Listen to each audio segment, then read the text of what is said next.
Hello, welcome to Tutors of Life podcast, where we research life so you don't have to. Episode 4. It was bad. My mouth didn't. That did not work. Episode 494. This is your host, Shaun Tutor. And this is Sam, and this is a Tutor episode where we try to teach you something new. I clearly can't talk. That's what happens when we miss a Friday again. All right, I guess. But I think life is going to start slowing down a little bit. But, I'm always proven wrong. Every time. Yes. We'll see. I think this week will be slow. In the fact of, business and life activities. But we have Lily's baptism on Sunday. So I have to clean the whole house. So it's good because, it's stuff we've been meaning to do anyways, and now we're, required to do it. Yes. But it's also, I have 1 week to deep clean my house. Yes. So, win some, lose some. You win some, you lose some. That's exactly right. I think I'm hoping Tuesday, because we have Wisco Coffee this week. Mm-hmm. So then Tuesday, go to Wisco Coffee, and then I'll bring Lily back home. She'll nap, and that should give me 2 to 3 hours. Sweet. Fingers crossed. Uh-huh. But yeah, so life will slow down a little bit this week. And then the following weekend, we're going out to Montana. Yep. Your brother's calling you. Just text him.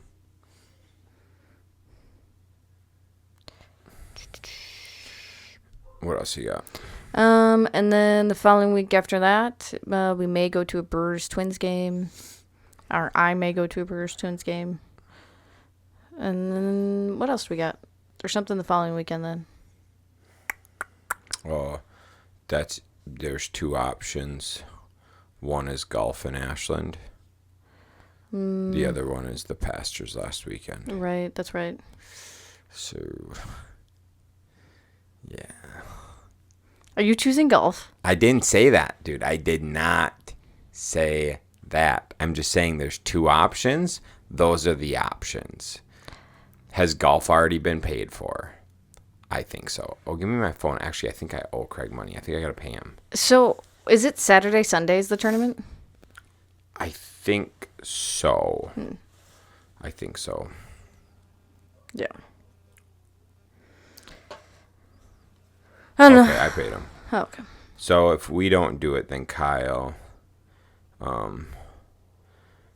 Cool. All right, keep going. Kyle can do it? No, I'm gonna ask him. Oh, okay. And then the following weekend after that is May 30th. Is that? Nope, that's not. Something's happening that weekend. I don't remember what. So yeah, May's another busy week, busy month. The garage sale went okay. I think for a garage sale, we did make quite a bit of money, but in the aspect of how much time it took, we made no money.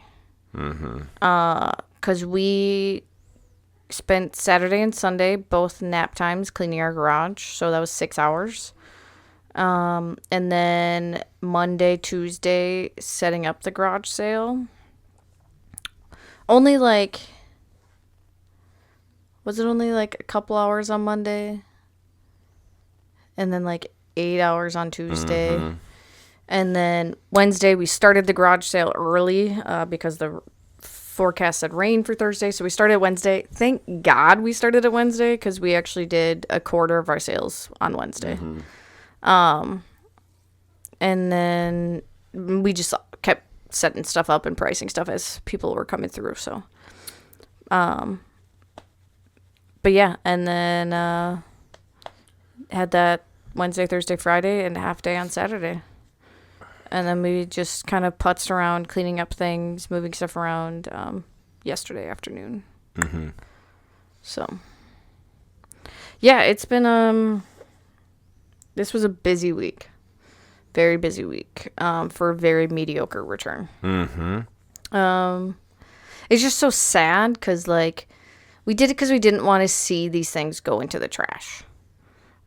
So many of them are just, like, such nice items, like, in good shape, I should say.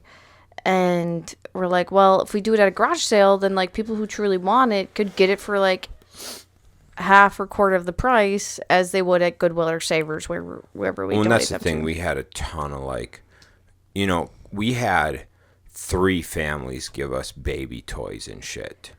And, we're very grateful for them. And so we grabbed a third of them, because we don't need 3 families worth, so we just picked out the things we like, the things that seemed of, maybe higher quality. And then the rest we just put up for, like, just 50 cents. 50 cents. Like, come and take these toys for, like, essentially free. Otherwise, you're going to have to pay a couple bucks per whatever. 6 sold. Yeah. And so it's like, okay, well, we just went and donated them all then. Yeah. And it's just like, we tried getting them straight to folks for nothing. And instead, now people are going to go buy them at Goodwill and Savers and shit. Yeah. Which is all right, whatever. Yeah. So, yeah, it was just, like, that was, like, kind of heartbreaking. I mean, we did get rid of a lot of stuff. So that was, like, the nice part is instead of them going to the landfill, a lot of stuff did get nice homes. But it was just so weird because young people don't haggle at all. Dude, I don't know what it is. I don't know if it's, like, a weak generation or what. These fucking kids don't haggle. No, none. Come fucking haggle some prices, dude. Yeah. Like, there was only a couple things I turned down price-wise because I was like, that's just stupid. And the guy even left. He's like, well, I like this. How about this, this, and this for 20? And I just like, dude, come on now. That's ridiculous. And he laughed. He's like, you're right. And he's like, how about these for 20? I was like, all right, I'll do that. Yeah. But, like, haggle with me a bit. There's a kid wanted a thing instead of $5 for $3. I was like, you bet, go for it. Yeah. Was he going to haggle? Absolutely not. His grandma made him do it though, which is good. And then, but then we also saw, and only younger people will do this, and I don't know if it's because, like, we know technology or not. They were looking up prices of things, like, for brand new ones on their phone while they're looking at a $5 item. Dude, there's a couple folks hung out for 30 minutes just scanning stuff. Scanning stuff, seeing prices. And I'm just like, dudes, come on. The one thing I liked about it was just so funny to me with the one couple is the one husband looked at those soft gun cases. Oh my, he probably pulled them out 5 times. They were $5. He could have easily came out, hey, can I have this for $2.50? Yeah. Sure. His friend, on the other hand, grabbed a hard case he liked, set it aside immediately. Yep. And it's just like, yeah, because $10 is a cheap price for that. Right. So, like, it was just so funny, like, to see the difference. And they were friends. And I was just like, my God. Old people know how to haggle, dude. Dude, they're funny. All the old people haggle. They're like, it's $2. They're like, oh, it's pretty rough. Can you do $1? I'm like, dude, what the fuck? I'm like, sure, I don't care. I'm just trying to get it out of here. It's a $10 thing anyways. Yeah. Like, go ahead, man. Dude, I would, like, some people were so funny because I'd be like, oh, well, like, what would you pay me for this? And they're like, oh, you give me a price. And then I'd throw out a price and they're like, how about half that? And I'm like, sure. Yeah. That's why I said, give me a price. Yeah. Literally, I'll let, like, most of the time, I think I almost always said yes. Oh, I'd almost every time. But yeah, so moving forward, this is what's going to go on. Garbage, auction, Facebook Marketplace, eBay. That's it. Yeah. No more keeping shit. No more. It's gone. Yeah. Even, like, I mean, now we have the shelves, and now the shelves are going to be pretty empty in the garage to, like, quickly list stuff on eBay, Yes. and then it can just sit in those shelves in the garage. Absolutely my thought as well. Because listing stuff on eBay really doesn't take long.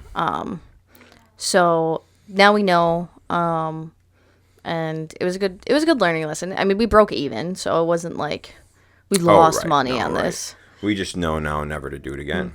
I suppose, though, if we think about it, I didn't think about the cost of what, like, the dumpster would have been. Price of a dumpster? Yeah. For all that stuff? Yeah. $400, $350. Yeah. So, yeah. Definitely just broke even on that. But it was good. It was good learning lesson. Yeah, it was. Yeah, cool. Well, we didn't talk about this because we didn't podcast. Brandon and I went and talked to the Cardinal Manufacturing Program at Oliva Strum, and we discussed life. Brandon kind of discussed his journey and how he did what he did, and I just tried to give the kids as, like, digestible and simple as I could, just like straight like habits, disciplines, things they could do to be better in life. Yeah. Or, to have a better shot at life. So, and Craig, the instructor there, they already teach all this stuff. They got posters on the wall with pretty much everything I was talking about. They already teach there. I've never seen anything like it before. I've never seen someone take so much pride in the little things. And he's like really training kids to be better people. And it is so uncommon. I can't even tell you. This is what makes me sad. Like, think like that. So that class is small. Like, what was it? 25 kids? What'd you say? 21. So that is such like a small portion of the population that's learning like really good life skills. Yes. Think about all of the other kids that go to public schools that don't learn those life skills. Here's what bothers me so much. But so that program in particular, they get a ton of hands-on. But you got to think like anybody going through him from the 7th grade through the 12th grade gets those things taught. So you're talking hundreds of kids. Right. Hundreds. But that's such a small portion when you think about all the other public schools. Absolutely. Here's what I don't understand. You go there and you see this. I've never seen anything like it anywhere. Between college, between university, technical, college, high school, I've never seen anything like it before. And high school, middle school, everything, whatever. There is zero reason that it can't be in every school. Right. Dude, literally write a new curriculum based off of Craig at Cardinal Manufacturing. Like, dude, I've never seen anything like it before. Start over. Like fucking public education everywhere. Whoever's in charge of that shit, go sit in his class and then just replicate every class like that. It's that fucking easy. Yeah.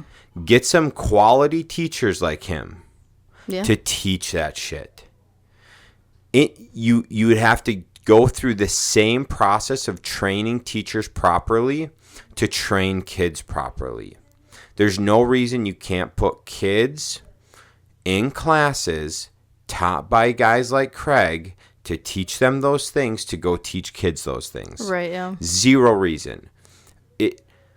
But clearly, and this is as obvious as it is, public education is not for the betterment of society.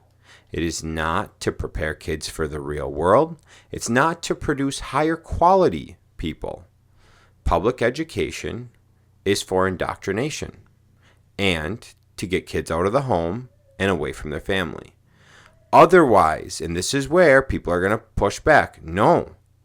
If it was seriously about education, if it was serious about giving kids a fair shot, they would fucking switch the curriculum and go to this dude's class and base public education off of it, because everybody would be better. Everyone would be better. Mm-hmm. Right.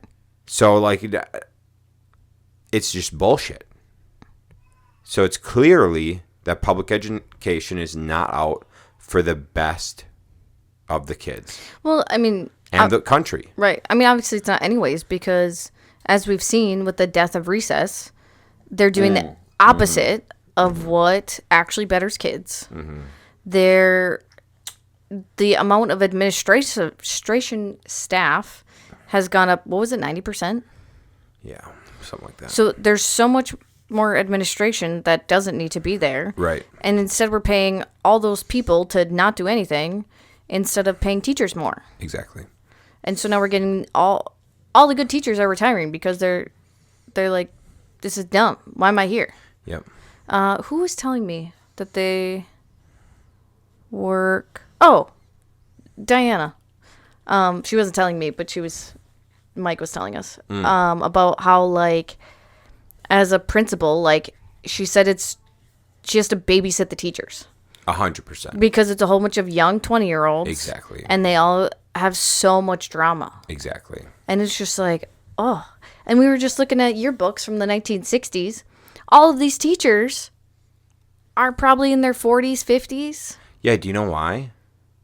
Probably because moms of 20, 30 years old were at home with their kids. Right. Like, and the people teaching were the moms whose kids are already out of the house. Right, exactly. As it fucking should be. Because guess what? They've got real life skills. Yeah. They can teach real shit. Anyways, I'm going to get fired up ranting about that shit. I'm going to give a couple good things, a couple good, whatever that I taught the kids. The instructor there, Craig, seemed to like it. And I can't remember the first name of the other instructor there, but really cool dude. He graduated from the Cardinal program. Like around the same time Brandon did. He was a really cool dude. But anyways, a couple of the things I tried to teach the kids was to follow their own path. There's so much noise and there's so many opinions out there. You need to follow your own path. You need to ask yourself what you want in life. You need to be very honest of who you are, what tendencies you have, your personality type, and what you're actually going to do. I know so many folks who say I'm going to start my own thing. I'm going to start my own business. It's the only way I'm going to be rich. But their tendencies, they're not self-driven.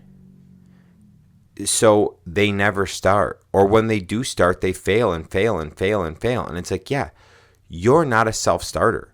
You don't have good disciplines. You don't have good habits. So you just fall into your old shitty routines of playing video games, drinking at the bar, whatever. Or one thing I see a lot is continually building up the back end without getting sales. Yeah. The people that are like trying to perfect it. Trying to perfect it.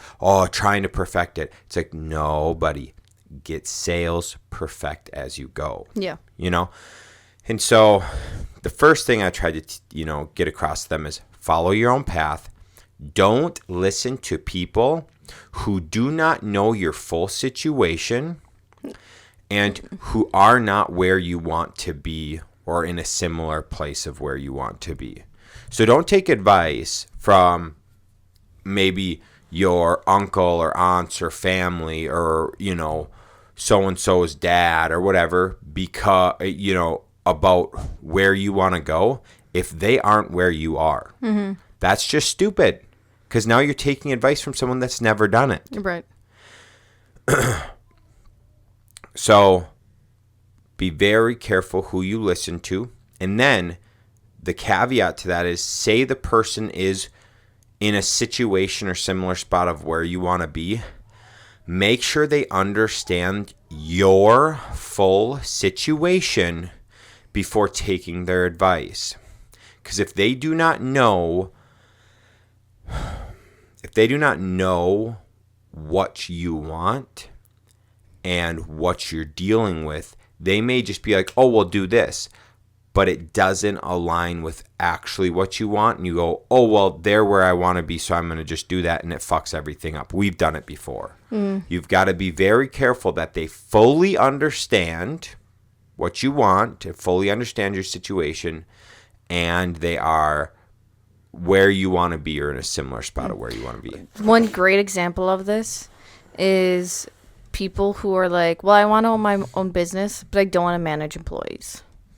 Okay, that's cool. Then you probably just want to be like an independent like contractor or you'd like hairstylists do this all the time. Like they just like rent a chair or we have like suites in Eau Claire that people rent.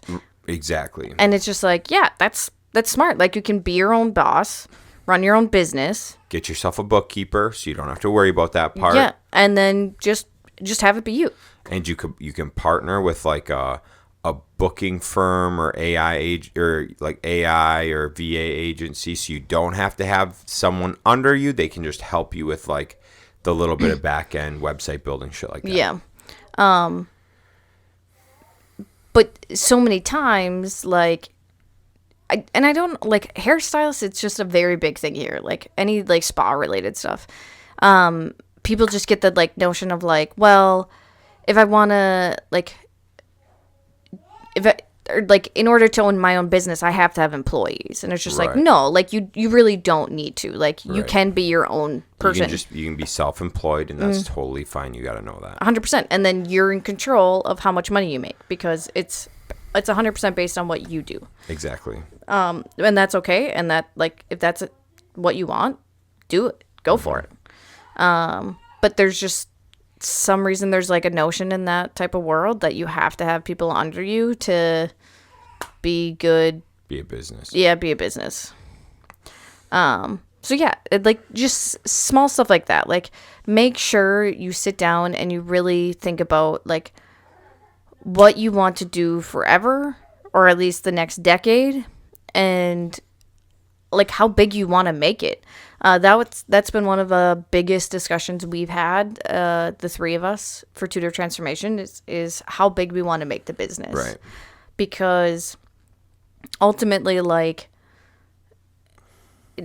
Shaun has to always make sure that we got enough leads and he's sending enough estimates out to keep all the guys that we currently have busy. And it's like, well, if we want to expand by twofold, like what do we have to do to increase our sales to then make all those guys busy? And then we have to think about, okay, once we get to that part, like we need someone to oversee all the crews. It can't just be Shaun. So it's a lot of parts that like we've been trying to figure out how big we want to take the business and whatnot. And it's just something very important, especially when you have co-owners, to discuss of like what you truly want for your business. And business is not just business. They always tell you to think about what you want for your life first before you go to your business. Yes.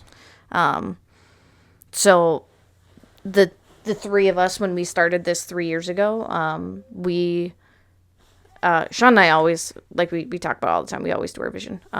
But we made Kyle and his wife Katie sit down and really think about their vision and what they want for their life and how the business can fit into that. So yeah, it's just very important to think about what you truly want for yourself, your life, and your business. Or career. I shouldn't say just your business, because maybe you don't want to own a business because, trust me, it's a lot of work. Maybe you just like, you know what? I just want to find a nice small business that has potential for me to work up into and maybe manage the whole thing, but I don't have to worry about the liabilities, the insurances, everything else. Like, I'll leave that to the owners. That's perfectly good too. Yep. Yeah. So the second thing that we discussed was or well, I also, right alongside of what you're saying before the second thing, is that I told him, like, hey, like, statistically, only one person in that room is going to own a big business. And some of them might be self-employed. Obviously, statistics don't take into account just the room size. So maybe, 10 of them in that group would actually be business owners. But I was like, really understand, do you love chaos? Do you want long hours? Do you want to build something like that? Or would you rather just help somebody grow their business and be like an entrepreneur?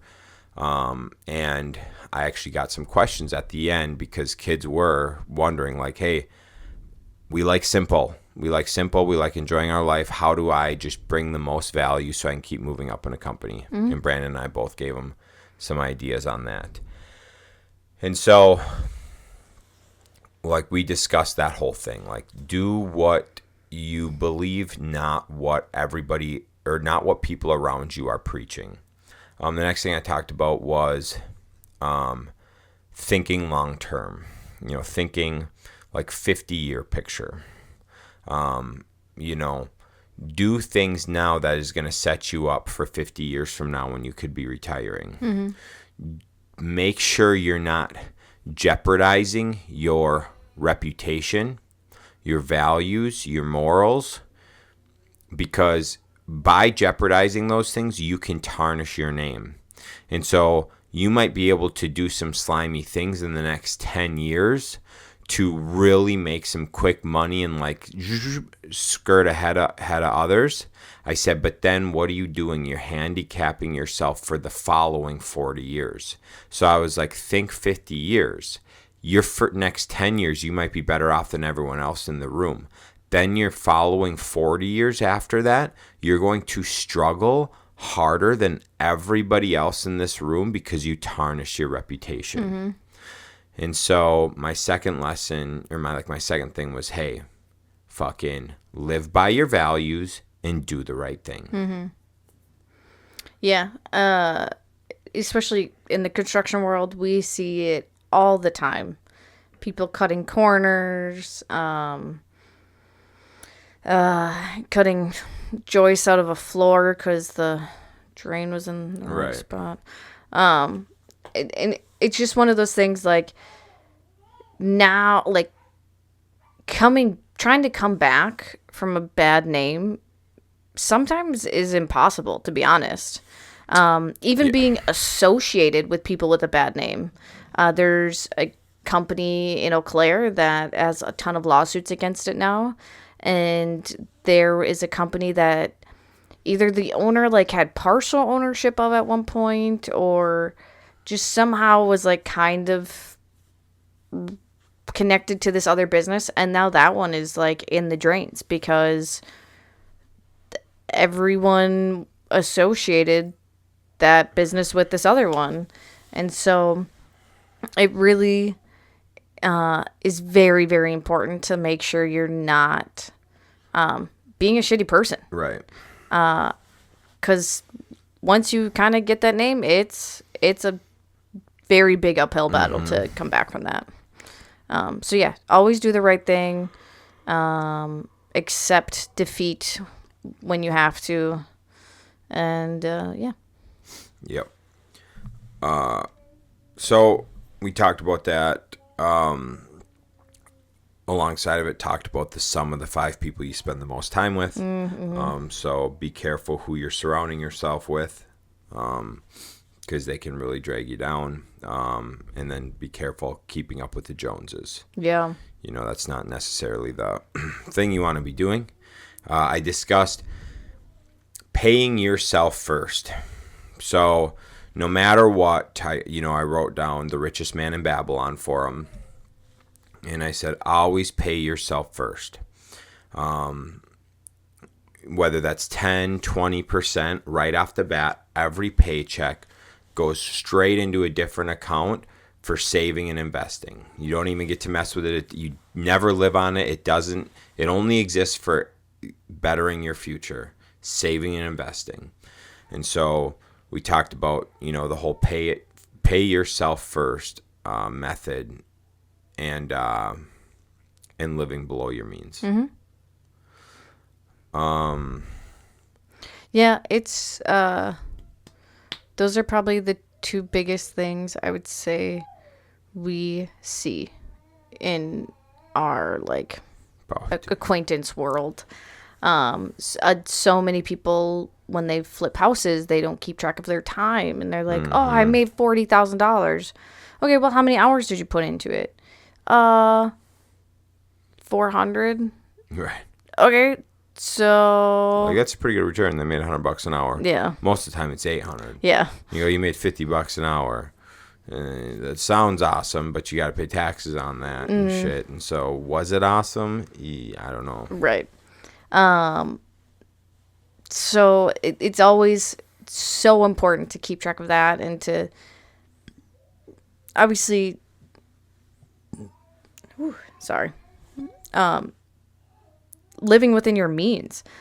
We have so many people say that they don't have enough money for this. They don't have enough money for that. Okay, well, they're buying a pack of cigarettes a day. It's $20 a pop right there.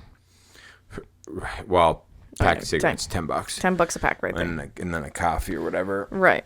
So then there's that. And then you got all the streaming services. So that's probably $200 a month in Right. just streaming services. Well, then they also have a brand new 2025 Pickup truck. or pickup whatever. truck. Okay, that's $1,000 a month for just that. Right. And so it's just, oh, and they have to get new furniture. So we just put that on a firm, and we only have to pay $200 a month for the next 2 years to pay back for that furniture. Right. Like, it's just so ridiculous. And Shaun and I kind of been thinking about that stuff a lot lately because we are upgrading our wardrobes, getting rid of a lot of our gross polyester stuff and trying to get some nicer pieces that'll last a lot longer. A lot of the stuff we do actually currently own, I think we both have had for 10 plus years anyways. So it did last, but it's also plastic, so it's not good for you. But we know, like, okay, we're going to spend more money on this now, but Shaun, with some of his work pants, has been having to buy them every year or two because they keep falling apart. Well, now we found some good ones that should last for quite a few years. And it's like, okay, well, we paid either the same price, maybe sometimes double the price, but it's going to last more than double the time. Great. That's perfect. And we're also realizing that we each wear the same 5 things every single week. So we don't need these giant closets full of clothes. Right. We're just like, okay, we need probably 10 pairs of this and 10 pairs of that. Like, at the most. Yeah. Dude, I will say the more we go in life, the more I actually lean towards some semblance of simpler. Yeah. It's like the amount of just, like even today, I washed my car. Well, to wash my car, I had to move 3 of our cars out of the way to wash one car. And I'm just like, why the fuck do I have 5 cars? Like, why do I have 5 fucking cars? You know what I'm saying? Like, they just get in the fucking way. And I got to wash them all. And I know I could hire someone to wash my cars. I could hire someone to wash my cars. But it's like, what the fuck? And sometimes I'm like, what if I just had a car? It would just be one. Life would be easier with one fucking car. I might make you guys an Instagram post tomorrow. Fuck, dude. So I think we discussed it a little bit on this channel. We were on a walk the other day, and I told Shaun, I was like, I think I'm ready. He's like, for what? To sell some of my Lego sets. Yeah. And I just been thinking about it lately. Like, we've been hemming and hawing about moving, and I was just like, oh, like, I just don't want to move because we just have so much stuff in storage. We have some things I won't sell because, like, those are, like, our investment pieces. We kept those strictly for investment to sell probably 5 to 10 years from now. Right. And those are all tucked away nicely. But then we have 2 closets full of sets that we're planning on building at some point. And now, like, every time I go in those closets, like, I get overwhelmed. There's just too many sets now. There's too much shit. We have way too much. Yeah. And I was just like, just the thought of selling some of them just was so freeing. Right. And so it's one of those things, like, by not keeping up with the Joneses, you can just live such a simpler life. Mm-hmm. This weekend, we were able to meet so many of our neighbors in the neighborhood, and so many of them were like, oh, we're just so happy that you guys bought this house and are fixing it up. You've done so much. And we're like, oh, thanks. And they're like, oh, yeah, I know so-and-so who lived in here 30 years ago. They raised their 4 kids in that house. And Shaun and I are like, What? 4 kids? And that was before they had a back entryway, before they had the bathroom. And we're like, 4 kids in this house? Like, we could never. But thinking about it, like, if we got rid of so much stuff, it wouldn't be that. Yeah, it'd be so easy. Hard. Yeah. The issue is we've got so much fucking shit. And if we actually... It wouldn't be hard. No. Not that we're going to do that, but it's just like the more shit you acquire, the more shit you like, whatever, it's just like stressful. It feels like it's like enclosing in on us, basically. Right. Which makes sense. I mean, like, look we have bookshelves on that side, bookshelves on this side, and this space now is so much smaller because we have a desk over here, and like everything is just squeezing in on us. Right. So yeah, it is. I think it's better for everyone's mental state and everything to not keep up with the Joneses. Well, yeah, and fucking have way too much shit. So maybe I'll make a little Instagram reel for you guys tomorrow of the closets. Don't do that. Whatever, do whatever you want. All right. So then, next thing that I chatted about was health. You know, I talked about health, and there was not one fat kid in that class. That's so cool. There's not one fat kid in that class. And I was just like, you're all fit. Fucking learn what kind of food to put in your mouth. Continue to move and exercise, and you never have to worry about losing weight and getting healthy later. You will just always be that way. It's like, be careful just like getting out of shape. It's not good. It's easier to get out of shape than it is to get back into shape. Oh, come on. No, you said that. It's easier to stay in shape than to get back into shape after you fall out of shape. Yep. It's, of course, easier to get out of shape than in shape. Yeah. Sorry. But yes, it's easier to stay in shape than it is to get back into shape. Right. Good call. So I talked about the health thing. I talked about education. I said, who here likes reading? And like 4 kids raised their hand. Was it all girls? No. Oh, impressive. There's only I think there's 2 girls and 2 boys. And I was like, that needs to change. I was like, everybody in here should be reading. And worst case, listen to Audible. But I was like, everybody should be reading. Everyone should be learning. Like, that's, I truly believe reading and listening to books,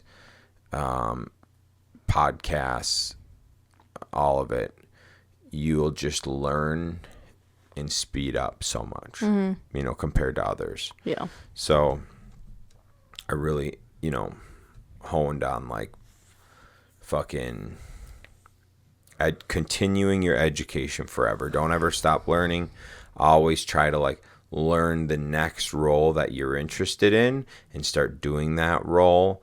And so like your company will see that you're stepping up and doing that next role before you're even asking to get paid for it. And then the last thing I talked about was the most important decision you could make in life is who you decide to marry.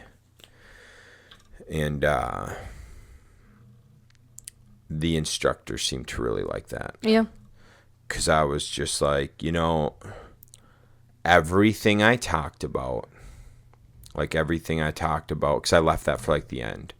So, everything we talked about today is about being a better person, raising your standard, making you a more appealing mate, right? I was like, just like in nature, people, like in nature, animals are attracted to better suited mates. 100%. So I said, if you spend your life healthy, continuing to educate yourself, good with money, and great relationships, you're going to attract a better mate.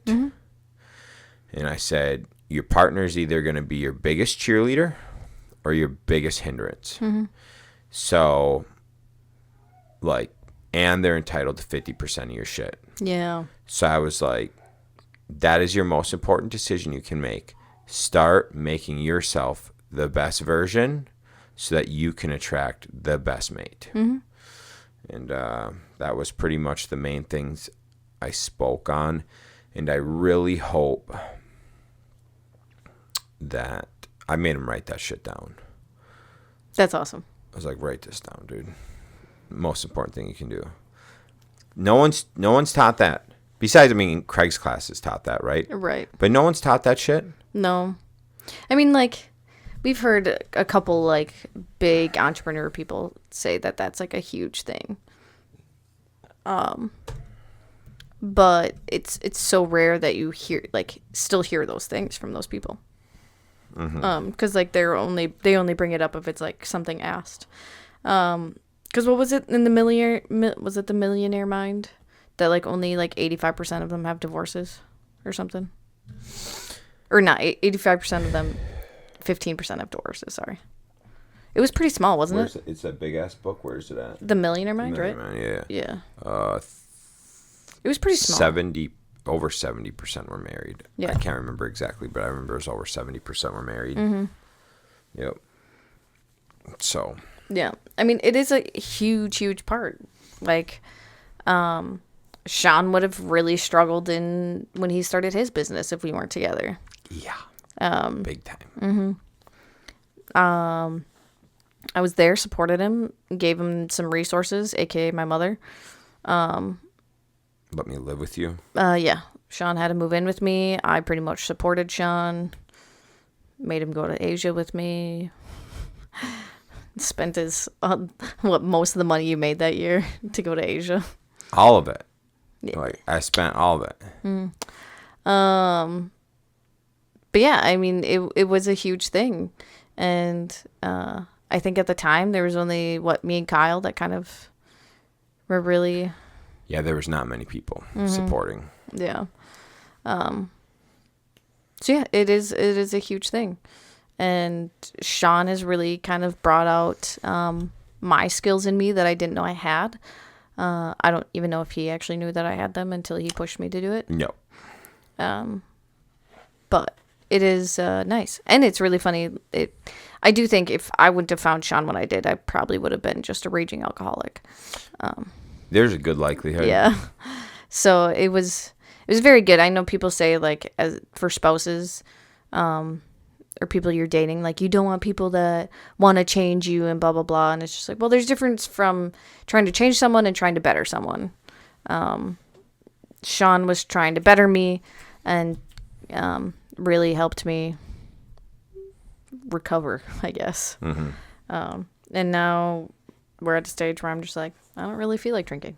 Right. I haven't drank since Gracie Anna's wedding. Good work. Nice. Got anything else? No.